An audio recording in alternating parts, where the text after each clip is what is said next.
Good evening and welcome to the Kyle Phoenix Show. And as always, I am your host, Kyle Phoenix, and trying to adjust everything in this chair with my flaming floating Phoenix. Okay, so phase one, relationships. We talked before about resources and did kind of a big financial breakdown of what your goals might be and how to negotiate your goals and how to negotiate that relationships will not be 50-50, especially in terms of money, because one may earn even $1 more than the other. So we're going to act on percentages, 30%. Okay, now the negotiation of sex. So there are many areas to negotiate sex in. And so I will tell you perhaps some of the stages of sex that happen in this first year to 18 months to 3 years to 5 years, particularly with same-sex partnerships. So if you have decided to be sexual before the 90 days, you've been dating, and you said, we're just going to do this. This just feels good. And we're on the same page. And you might be in the sense that you've both had mature relationships, or you're able to maturely agree to things. So you've had sex. 90 days afterwards, you know each other better and well, and there's still the attraction. There's but now you actually know each other. So you do that. So as soon as you've had sex, courtship, you're regularly having sex, you're bonding. Oxytocin, the chemical we release during sexual activity, you're bonding, the love chemical. So that's how we get to our private engagement. I love you, you love me, and we'll be together. I want to give you this ring.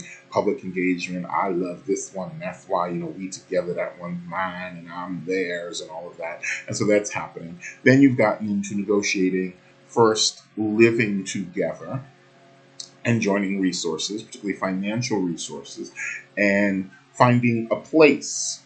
Not I move into you, you move into me, and we're going to find a new place where we start our new life together. And part of that will be that we are then on equal footing in that new place. So it is our space, which is generally the healthiest.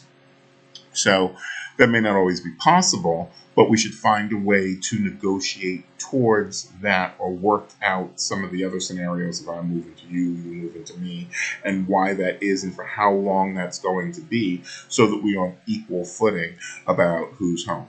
I do know of some couples, some same-sex couples, that they both had such great apartments that for years, 10 years, 15 years, 25 years, they have been a dedicated, committed couple and kept their apartments on opposite sides of New York City. That's a New York City thing. So it might be that. So that's why I said it was only a scenario of moving into a new place together. And then there are multiple other possible scenarios of negotiating that when you decide to live together, to cohabitate, to give each other keys, which should probably be 6 months to a year, is when you've arrived enough trust and knowledge of that person. And now you're looking at, well, what are some of our sexual things that will come up? So you've had sex, it's fun, it's good. Or, so we're going to hold that, fun and good. We're also going to hold, well, there have been some challenges.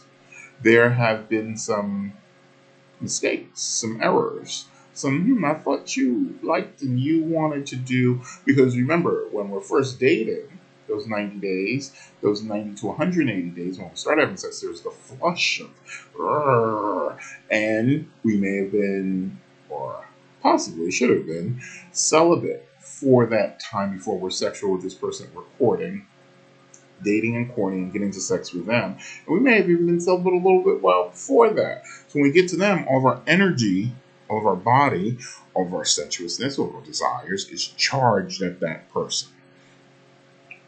You may find in the charging that everybody, it's a rocket. It's just a rocket for the first few months.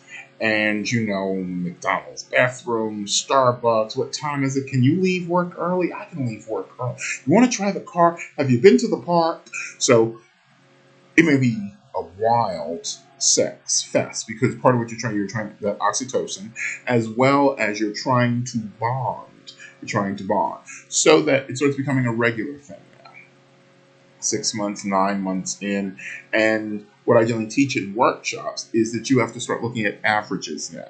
So one of the reasons why people cheat, and I don't like to use the word cheap because it has capitalistic terminology towards it, is because variety, diversity, it's new and fresh. And initial sex with a new person, particularly if it's fun and they're attractive and they're attracted to you and blah, blah, blah, blah, blah, back and forth, or even if they're not attracted to you and they're some kind of sex worker or professional, it is new, dangerous, diverse, and this goes into same sex, particularly men, thinking that what makes them freaky, what makes them, now we've gone into all kinds of animal terminology, pigs, bears, pups, otters, I don't know, birds, he said with a phoenix behind him. MSN, men who have sex with men. There aren't many places for the sex to really go. Only in heterosexual sex, the sex can go towards procreation, towards having children, as well as it is socially sanctioned. So everybody, nudge, nudge, wink, wink, at maybe the public engagement, the parties you go to, when you go to weddings for your sister or your brother, stuff like that. Oh, yeah, that's my brother's new girlfriend. Oh, yeah, yeah, stuff like that. Very rarely does, and this would be an interesting experiment, but somebody said, oh, my brother, yeah, he's sucking his penis. Oh, no, he anally penetrates him. No, that's the guy anally penetrating my brother. That doesn't often happen. So there is a validation in heterosexuality that you might not get in same sexuality, sex. So that is one of the reasons for lack of monogamy. And we'll talk about that in When Sex Goes Wrong, the next episode. But so we want to focus on that. Some of it may be diversity. Some of it may also be that just because we're sexually attracted to each other doesn't mean that we have figured out sexual compatibility. So we might have to do some things to answer some questions, to ask some questions, to bring up some thoughts, to feel comfortable and safe. It's just because, one, your feelings are involved. So you're all in your mushiness and your vulnerability, and you don't want to be judged by this person when you say to them, well, actually, what I like with a cattle prod is, or, spit on me, or I'm into that, or don't spit on me. What are you spitting on me for? So there may be things that people might think are norms for them, or they might think are projected norms for you.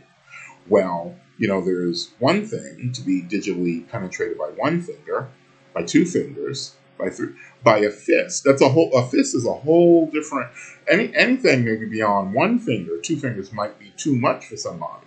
And this gets into, of course, alphas and betas, but more particularly tops, bottoms, and versatiles. So what are you if you are an alpha or if you're a beta, or what you have been sexually in a positionality, and then what a relationship might call for you to be. The relationship might call for you to be versatile. And I generally describe it in relationship workshops as Christmas versatile or birthday versatile.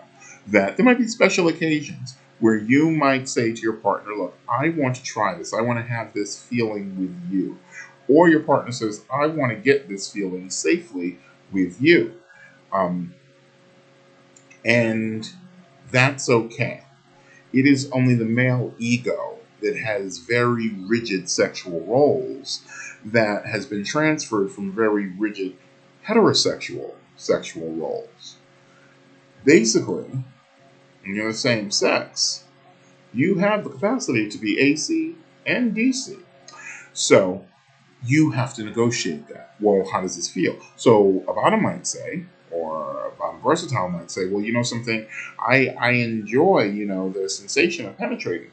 And his partner, we'll say Jamal and Jose, just to keep this going. Jamal will say, well, something, I've been a bottom and I've been a versatile. And Jose will say, well, something, I've always been a top. And Jamal will say, well, let me pull out my book about Tantric yoga, Multiple Orgasm Trainer by Kyle Phoenix, Pleasuring Tops, Bottoms, and Versatiles. All of them showing you diagrams of me showing this is there, and that's where this is, and this is where your prostate is at, and you do that, and stuff like that. And Jose's like, wow, I love you, and I trust you. I didn't know it was going to get this deep. And Jamal's like, well, I don't necessarily have to penetrate you with my penis. What about my finger? Let me stimulate your prostate. Now, what I will tell you about prostate stimulation, having it is next to the alpha beta and the imago, it is the most packed workshops. Generally, it's only scheduled for 2 hours. People keep me for about 3 hours, asking questions, looking at diagrams, asking more questions, looking at diagrams. One, because men aren't completely aware of the usage or possibility of their bodies. Two, because I'm suggesting some things that they might want to go home and try. And why that's important is because, and I don't want to flatly just leave it as what you won't do, somebody else will, but what you won't do, somebody else will. So you kind of want to be ahead of the curve in your sexual relationship, because there's a relationship inside of a relationship. There's a financial relationship, there's a sexual relationship, there's an emotional relationship, there's an intellectual relationship. So there's a friendship relationship, so there are multiple relationships happening within your relationship. So when you get into the sexual aspect of your relationship, well, if 50, maybe 70% of the sexual nerve endings, which is why even during an orgasm and ejaculation, which are two separate things, you can feel a pulsation through your prostate if you are a man from the orgasm. You feel it contracting. It starts doing this. That's your prostate, and tightens. It feels like along your anal that it's tightening. I can't show it here, but if you look at gay porn and you're watching the top, instead of just watching the pumping action, if you can see that part of his perineum, which is, if this is the anus, the perineum is right below here. So, okay, that's the anus. That's the anus. So the perineum is right under here, which would be between his legs area. It feels like there's a little fold there. So that little space right there can start, now let's reverse this and say that's the, starts tightening it like that, starts a slight spasming, because the prostate is about 1/2 inch, 2 inches inside the interior and exterior sphincter muscles. So it starts pulsating like this, and there's a sensation, there's a tightening. So that's why it can feel pleasurable to be massaged, and that's some of the pleasure that the bottom is getting from being penetrated, because the penis is, if you imagine this, okay, that side would be the exterior sphincter, and then if you can imagine a penis is kind of, in my ring, would kind of be where the prostate is at. So that's kind of what a penis is. If you open that up like that, a penis is hitting and vibrating against, or pulsating against, or pushing against. And that's why it is actually shallow thrust and not deep thrust, and that goes into the size of penises, that it don't take much to do it right, because that is where the majority of the nerve endings are. Once you get past the prostate, it's basically the anal canal and the rectum. And there is some feeling there. And of course, we talk about pink parts and HIV contraction and blood vessels, and being careful, because you want to make sure there's lots of lubrication, because there is not much lubrication from the basic mucus that is inside of the anal tract. And now you see why that workshop lasts so long, because I've got to explain A and B and C and D just to explain B. So that may be something that you're interested in showing your partner, or you're interested in sharing with your partner, or your partner is interested in exploring, particularly when you get into tantric sex, which is more of a physical connection in a longer way. I mentioned before and freaked out some people on the internet about having sex for 2, 3, 4, 6, 8 hours, 10 hours, taking a break, taking a nap and coming back. That you should, it seems the 20-minute, 30-minute time frame, unfortunately, has been reinforced by things like pornography. You might have quickies, you might enjoy quickies, but to truly connect, you should take your time. And that's what Tantric yoga is about. And so when I'm teaching those workshops, one of the big things we talk about is time, taking your time. So this might be the same thing for when you're experimenting with each other. Another thing that often comes up is that and the reason why these things come up is because so much of the sexual education that men who have sex with men get is from pornography and not from teachers, not from books, not from instructional videos that show things. It's, pizza guy walks in, oh my, do you like sausage? And then, everybody looks like they can take a 12-inch. This is just my little thing, and people will, if you've ever been in my workshops, I say this to people, that everybody wants a 10-inch cock up their ass, but nobody can take a little criticism.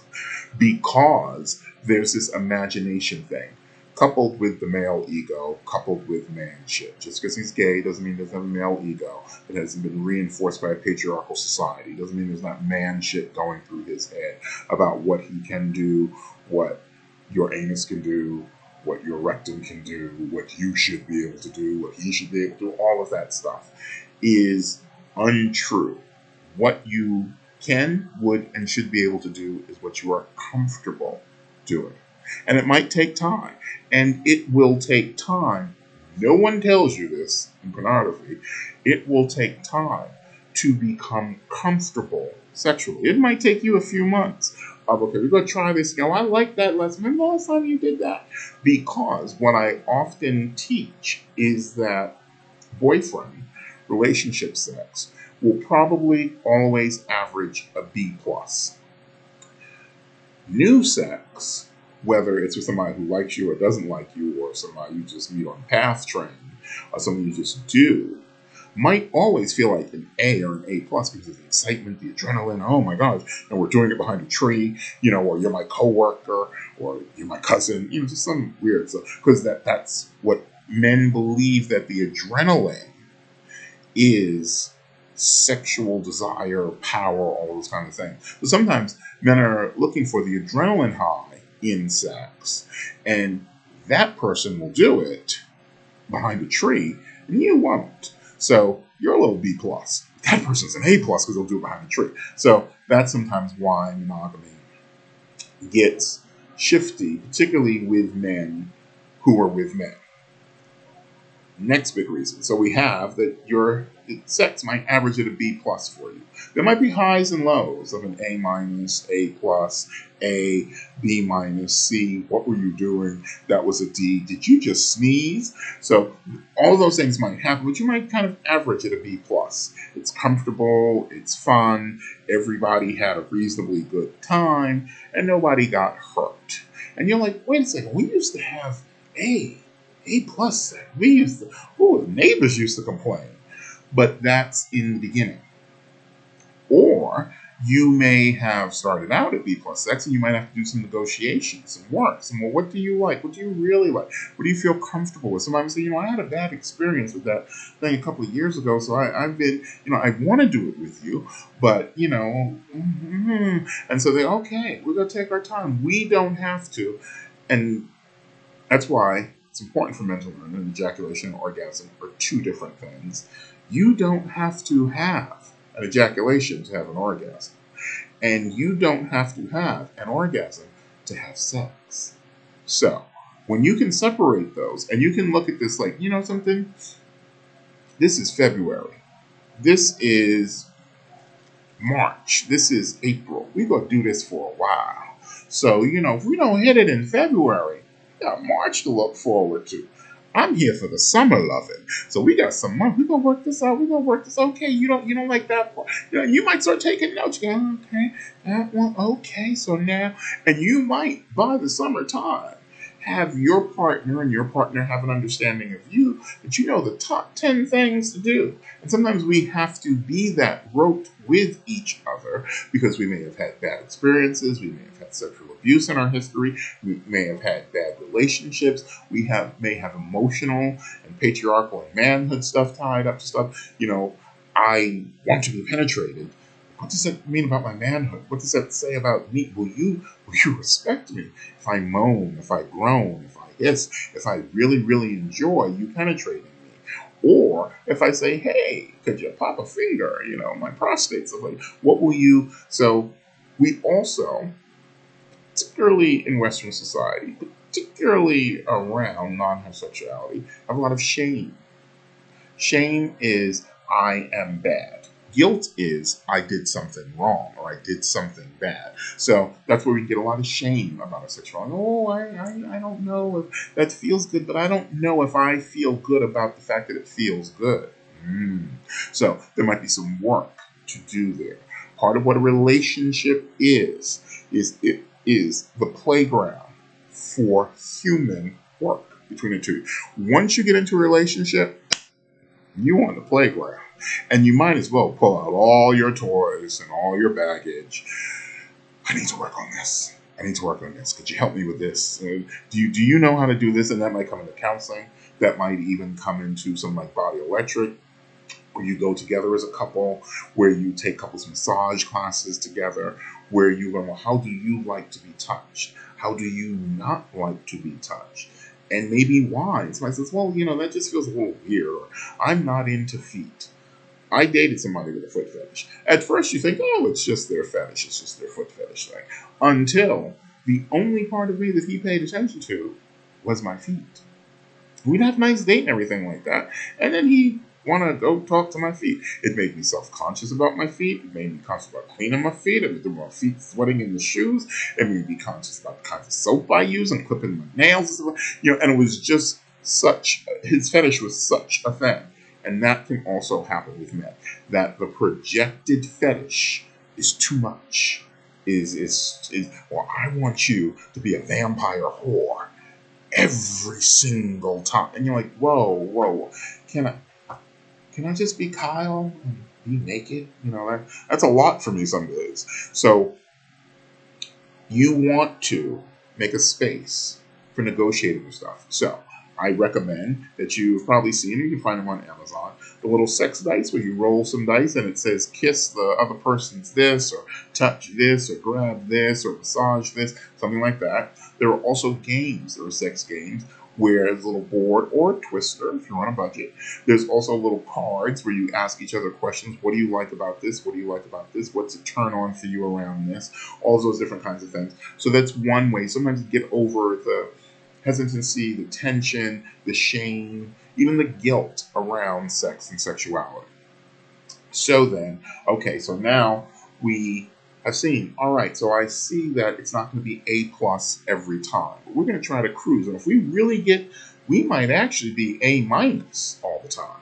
So that, we get into a good spot about it, that we take even short vacations. We might even, if we can't afford to take short vacations, we say, something, all the phones are off, 24 hours, no clothes, just some food, no TV, just talking and being together. We make that a ritual, maybe once a month, maybe twice a month, so that we really bond in not just a sexual way, but in an emotional way around sex. And so that it doesn't simply become an act we do to get satisfaction or to satisfy. It becomes a deep rounded element in our process. And it may even take scheduling. Sometimes people have disparate sexual energy levels. So somebody might show up when you're having sex, and then they might not, they're a little water buffalo about it. They're a little elephant about it. They could wait a week or two. So you might have to say, something, my sexual schedule, my sexual energy level is 4 times a week. And the other person says, oh my God, 4 times a week. How would I get to work? And then say, okay, so can we negotiate 3 times a week? So it's not 4 or 5. I really meant 5, but I said 4. Can we negotiate that? And the other person says, okay, 3 times a week. When would that be? And it might seem artificial, as we talked about, some of the communication techniques might seem artificial. But if we say, you know something, Monday, Wednesday, Friday, or we say Saturday, Thursday, Tuesday, so that we actually know and we're able to prepare ourselves. We're able to maybe take a bath, take a long bubble bath, maybe have a massage. Oils, we try out coconut oil and other kind of scented oils, candlelight, music, all those things. We start building a routine around this. And we start doing it 3 times a week, just 3 times a week, just 3 times a week. Every week, we say, you know something, we're going to try to do this for a month. So we're going to try, what are 12 sessions? And think of them as sessions. And think of them as longer than 20 minutes to an hour. Think of them as 2 hours. We're going to take 2 hours, 12 times a month to really connect and talk about this and play some games and have some fun. And we might even watch, a little soft porn or a little hard. Do you like that? Or what do you like about that? Or what's your favorite thing? Show me your favorite thing and maybe tell me why, or tell me something that interests you. So we start because in a relationship, the sexuality itself becomes its own thing. So that's why people, when they disconnect from there, or when somebody goes out of that, one, it's a breach of trust. And that's what we want to look at non-monogamy as, unless it's agreed upon, as a breach of trust, a breach of agreement. Not what you did with your body. We discuss, yes, what you do with your body, safe sex and all of that. But first we want to talk about the breach. And so next episode, we're going to talk about monogamy.